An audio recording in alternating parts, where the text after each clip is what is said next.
Gandang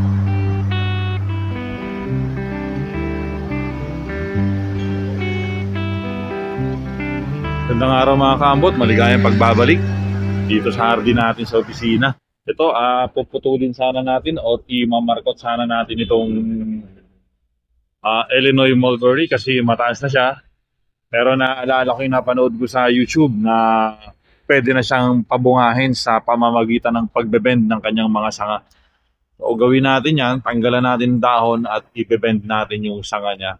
Subukan lang natin, pag naging effective, okay. Pag hindi, edi paugatin na lang natin para naman meron tayong similya uli ng ng Illinois mulberry. Yan ang unang bahagi ng ating pagsasagawa ng bending ng Illinois mulberry. So tatanggalan daw ng dahon to, tanggalan na lang natin, manual na lang natin para naman hindi na tayo gumamit ng cutter, ano? Yan, pwede naman siya, manual yan. Oh, yun. Siguraduhin nyo lang na hindi masisira yung ano niya.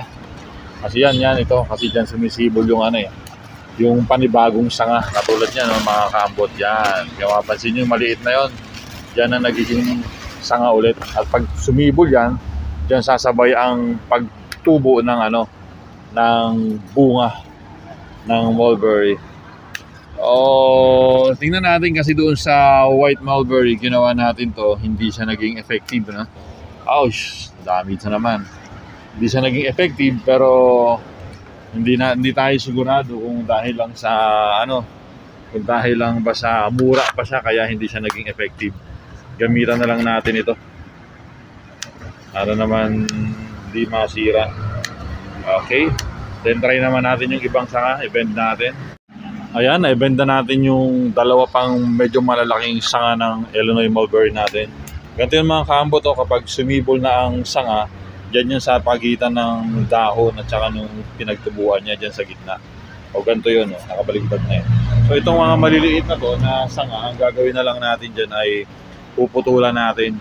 So pag pinutulan natin yan at may sumibol, dyan din yung posibilidad na meron siyang lumabas na bunga. Kasi medyo mura pa siya, hindi natin siya i-bend, baka hindi siya magbunga.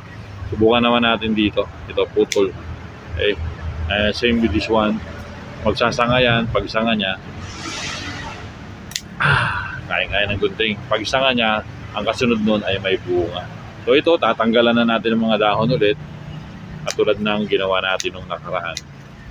Okay, yan lang mga kaambot. Maraming salamat at papakita ko na lang ang susunod na video kapag kung ano man ang naging improvement ng ginawa natin na to sa Illinois mulberry. Okay mga kaambot, kapag nagustuhan nyo naman, paki-like and share na rin and subscribe. Thank you very much. I've seen a lot of change. Till next time. A lot of pain.